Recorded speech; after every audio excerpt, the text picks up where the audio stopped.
Dave, do you work less now as compared to what you used to work when you started your journey? When you make money, when you become successful, you will have to, boring, lethargic. Last few days has been really high pressure. Thing is, it takes time. It takes time. Even if we want to grow fast, even if there's an urgency that we have. Today, I made one of the toughest decision again in last few years. Is when you have to part ways from somebody who's very close to your heart, who's somebody who's amazing, humble, loyal. Donkey work does not take you to a next level. You are a dream student, Jasifu.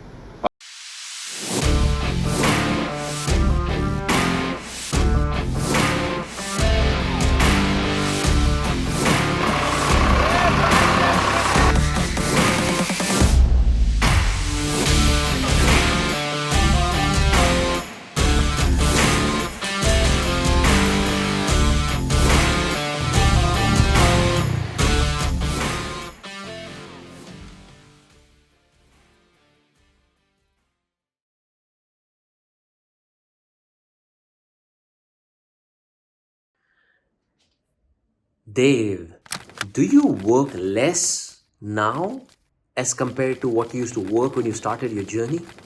This was the question that was asked by my cousin recently, who has seen my journey in the year 2018 when I launched my business, Passionpreneur Mastermind. He saw my journey and he saw how hard I used to work back in those days. Fast forward today, 3 years, it's early 2021. He asked me the same question when seeing me work hard, and he asked me, do you work less or do you work more as compared to before? Now, you see, this is an entrepreneur myth that when you make money, when you become successful, you will have to work less. Now, here's the thing. Working then was about 10, 12 hours, and working now also 10, 12 hours. In fact, sometime even 14 hours. Like yesterday was crazy. I started my day at 9:30 a.m. with the team meeting, and I had 9 or 10 team meetings back to back to back to back. And something came up last night, and some ideas came up, and I connected with Grant Cardone and his team for the interview and all that thing. So it became like 5:30 in the morning. I slept. And guess what? I had a meeting with one of the digital expert today just to understand collaboration and all thought process. I got up at 10, 10:30 because I had a meeting at 11. I slept just 5 hours. But do you see me like boring, lethargic? Business does not have to be boring. You see, my reason of working back in those days was different. Reason of working right now is different. When I started my business, at that time, I was working for survival and get my business to a certain place. Now, look, underlying theme is the same. I love what I do, right? I love what I do, and I'm passionate about adding value to people and impacting and transforming lives. But my business objective back in those days in 2018 was survival. Now is not survival. Now is not even, then after 1 year was security. Now, then last year was success. And now it's all about significance now. You see, when you work, there are good things and bad things in work. But when the good things, which is that you love doing, when that outweighs the bad things, you are always driven. It does not matter how many hours you work. 6 Sundays doesn't mean that don't do anything, sit on the beach and sit. I did that and I got bored. There has to be some meaning to life, right? Why else would I, hire so many people and have a lot of payroll? Why would I spend 1 crore on ads? Why do I do that? I can easily go and retire today. I made a couple of millions in 2020. Why do I need to work so hard? Easily, I can get more money from the interest and investment and the books. I don't have to work. I can maintain the same lifestyle. But I love to work because good things about what I do outweighs the things that I hate, which is the operational and boring part. I hate that. But if you compare in a job, it's opposite, isn't it? A lot of bad things and things that you don't like, it outweighs the things that you love. If you're an entrepreneur, probably you're an exception because that's what you love. You want to contribute to a vision and you want to support the visionary. Maybe you're from my team. You love that. Okay. So answer to the question is, I still work 10 hours, 12 hours, 14 hours. But I don't work because I have to now. I work because I want to. And that is a big difference. When the work becomes passion and passion becomes work, it's beautiful. It's beautiful. So to me, work is not work. So I'm documenting this for you to let you know that work will never reduce, work will always go up. Warren Buffett, why do you think he works? Bill Gates, why do you think he works? Not because he has to, because he wants to. Do you think he works less? They are still living 6 Sundays a week, but they're doing what they love doing, and hence work does not feel like work. Look at the magic before. Ta-da! This is the magic of my man, Sham Gadhvi. Look at these people. They're trying to clone me and put me out of the webinar. Look at these people.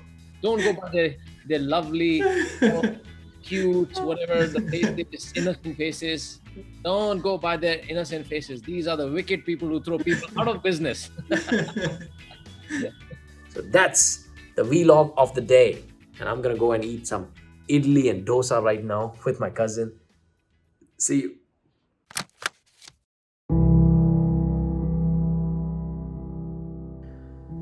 Vlog last week. Just want to share some honest feelings with you. Last few days has been really, really high pressure. Meaning, been doing too many things. A lot of things going in my head. Now we have Passionpreneur Mastermind, which is growing, which is good. I'm happy about that. But now, I'm actually concerned. This model, how can this be scaled with less human intervention and less human dependency? How can we still produce more results for more mentees and grow than just rely on human capital? One of the other risks also, which was highlighted by Sifu Danlock, was what if tomorrow Facebook stops working? What if tomorrow YouTube stops working? All the people that I have, whether it's Passionpreneur mentors or my team members, I'm putting everybody at risk. And this is the big risk that we need to mitigate in a business. And that actually makes me think. It also makes me worried. What if something goes wrong? Now, I know we want to be optimistic, we want to grow, we want to do a lot of things. But what if things does not work? So last few days has been extreme pressure, I would say, extreme brainstorming, a lot of back and forth with my team members in terms of ensuring that everybody is stepping up, spending time with my executive team, making sure that they are fine.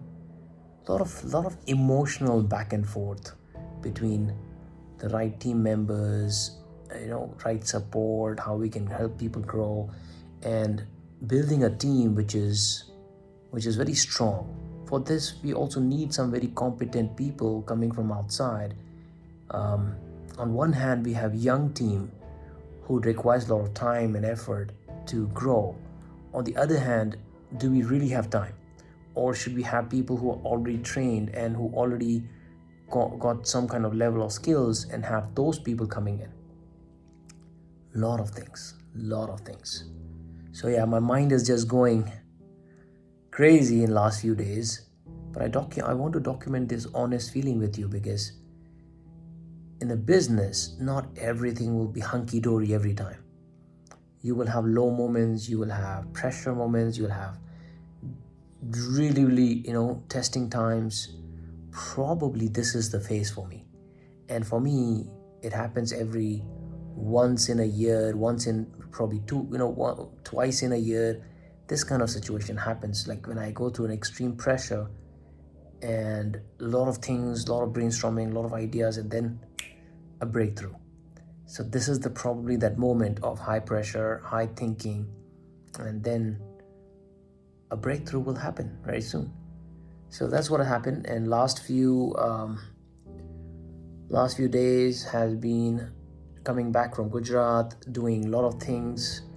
Website is one of those things that, like, a lot of things on my plate. Another angle is the finances, the P&L, right? Building the P&L and having the clarity on the P&L, compliance, documentation, legal aspect, right? You see, there's so many things on my plate right now. And on top of that, I have people that I have to, look for and look at and help them manage. I'm glad that there are some really good people that I can rely on in terms of executive team who are stepping up and doing things. But thing is, it takes time. It takes time. Even if we want to grow fast, even if there's an urgency that we have, but whatever is going to take time is going to take time. So yeah, I just wanted to document this journey behind the scene. Not always good. Sometimes you have to go through pressure moments and tough times. I think the people is the most crucial element. That how do I ensure that with the new changes coming on board, people should not start feeling cornered, or people should not start feeling that Dave is changed and selfish, or they're losing connection with me. I don't want to do that. Of course, at some point of time, it would start feeling like this, because when new people come in, new system and process come in, the accessibility gets divided, all those things. So yeah, just sharing my honest feeling with you guys. But it's all good. It's all good.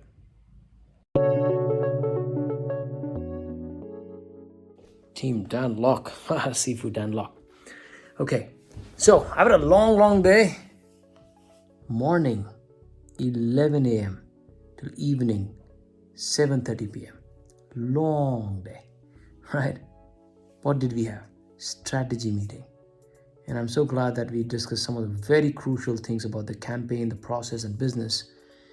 And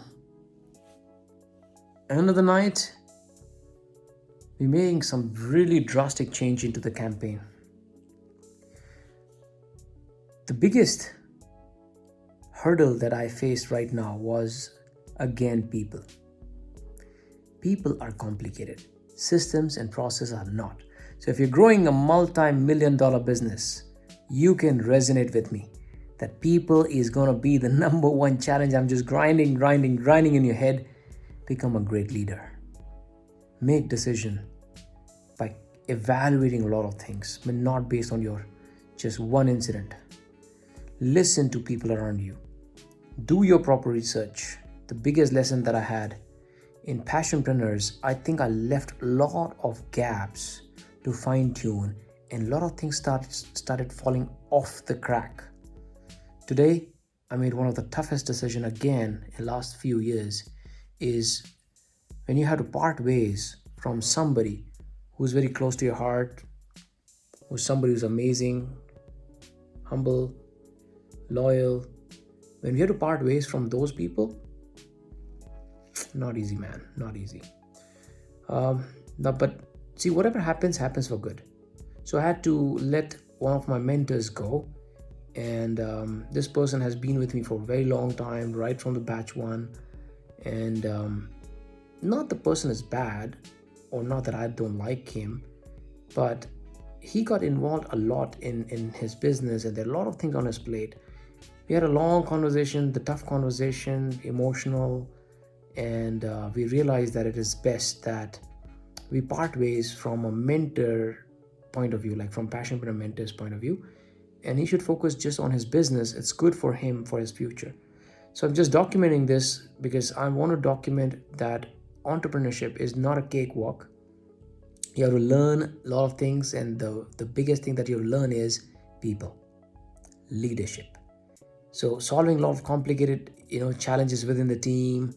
I was feeling overwhelmed, as in last, week or two, but now everything is cool, and everything gets settled down after some time. So I had a call, and we had a decision, and happily we are doing our own thing.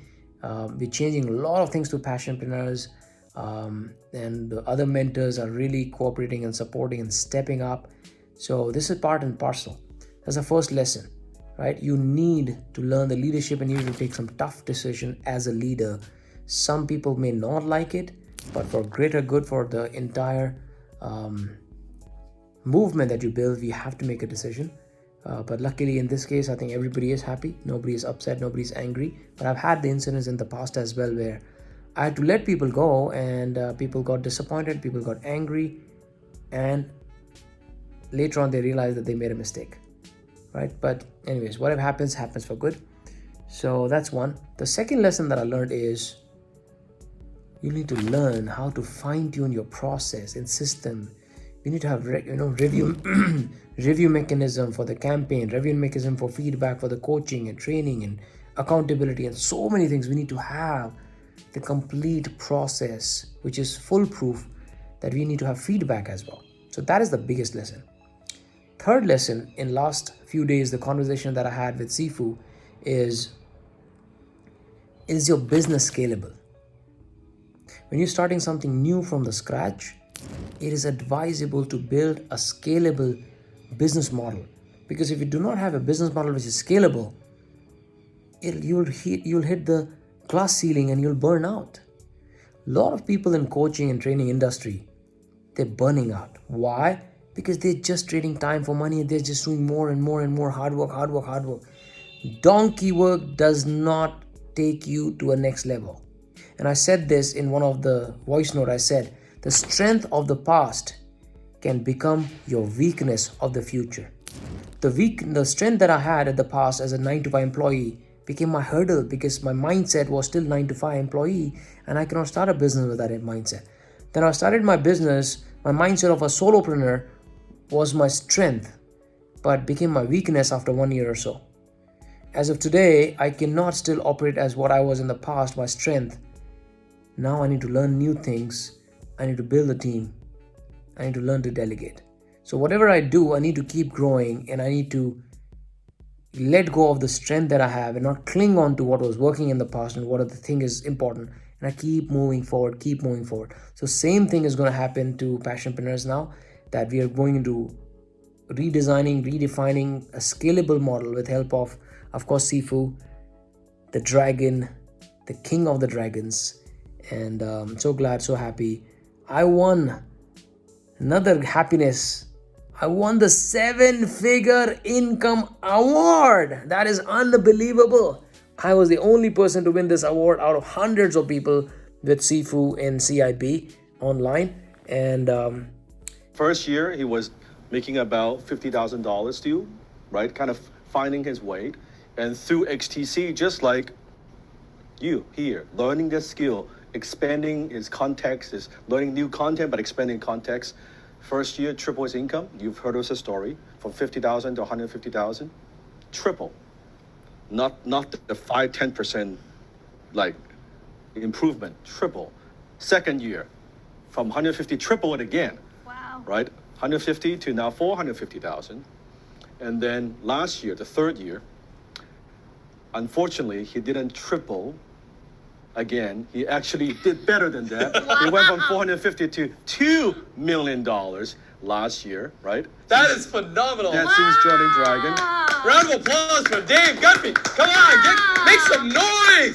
This is your brother who's Right? done it. From India, and now he is an influencer to many of students, his mentees from India, and indirectly I could see that by impacting him, taking him from really someone getting started, not even knowing he's got the potential, now teaching others how to be a passionpreneur, earning their 7-figure award. This is nothing more than a representation of how much value you add to the marketplace. Do you understand? It's nothing more than a representation of how much value he's adding. And guess what? I told Dave the same thing. We're just getting started. And then you don't hear much from him. He gets quiet, implementing. And then the next thing you know, he comes back to me and goes, Desmond, the event was a success. We did over $300,000. And I said, wow, that's fantastic. Now you're invited to Dragons. And he comes in, and within a month, Yeah. he implements one of the very first advisory sessions we did, which was about virtual events. And boom, just blew up from there. Dragons who are in here, you also know, you saw him do it. He went from 300,000 to 600,000 to $1 million to now 2 million in less than a year In the middle of COVID of COVID. in India. You are a dream student to Sifu. it just made me realize how far have I come. What all things I've done. It is so crazy. And I realized that anybody can do what I've done. Right? Anybody can do what I've done. But the most important thing that they need is to become a dream student. If you want to be a different dream coach or dream mentor or dream businessman, become a dream student. Learn from the coaches, learn from the mentors, implement only those things which gives you 10x speed. Okay, that is another thing. One of the most important lessons that again I can share with you today is, as an entrepreneur, when you start your business, you launch some business, launch some campaign or product or something.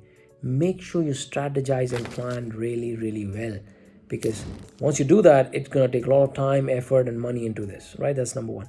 Number two, know when to pivot. If you made a decision, you got into something for wrong reason or things are not working, learn how to pivot. I have pivoted in a lot of things. I pivoted in Date with Dave. I pivoted, what else? What else did I pivot in? Yeah, but actually some of the other big campaigns as well, I pivoted, and I realized that if things are not working, it's no point of dragging and pulling them far. But you need to learn, to choose the right campaign and plan it, okay? Third element in this is, don't start a business with just money in mind, or starting with money and then trying to fit your heart into it, something that comes naturally to you. So again, one more time, my team pounded in my head that Speak with Confidence is good, it's wonderful, but what you're passionate about more is sales. So I don't need to completely shut down SWC, Speak with Confidence. Let me continue the batch, let me finish the batch. But since it's a low ticket, I think something is wrong. It's maybe value proposition is not good. Maybe people that we're getting is not able to afford this. Something is wrong. And maybe X factor of mine is missing, because maybe I'm just trying to do things for maybe more focusing on recurring revenue and not focusing on, am I really passionate about it? Like, I love helping people, but is that the form of help that I want to do, or teaching people, or should I focus more on sales? And I think all the executives, they believe that I should focus on sales. So you never know. I'm probably gonna launch sales programs very soon, but at this time I'm gonna plan it and execute it really, really well, but only when I'm convinced that this is the right thing, not starting too many things and not being able to do justice, like how one of those mentors did, and then later on he's not able to manage everything. So don't take too many things on your plate. Only take things that you can digest and implement and do justice to. Then increase your capacity first, then you go to the next level. Increase your capacity and then go to the next level, right? Don't go to the next level and then you try to increase the capacity. You will have terrible times. And capacity in terms of what? Not just in terms of money or team, your mental and emotional capacity. This is what most of the people don't understand. Entrepreneurship is more about intellectual sport, emotional sport. So you need to have a great emotional capacity to handle the pressure, to manage the things. I could do it, but not everybody can do. So build your capacity, build the courage, and I'm really excited the way we are moving. Stay tuned. If you're loving the behind the scene of this building multi-million-dollar business, the mission 1 billion, please put in the comment box, what part do you love? What are the things that you would like to see? And give me a thumbs up and subscribe to the channel. Don't forget. All right. This is Dave Gadhvi. I'll see you in the next video. Bye-bye.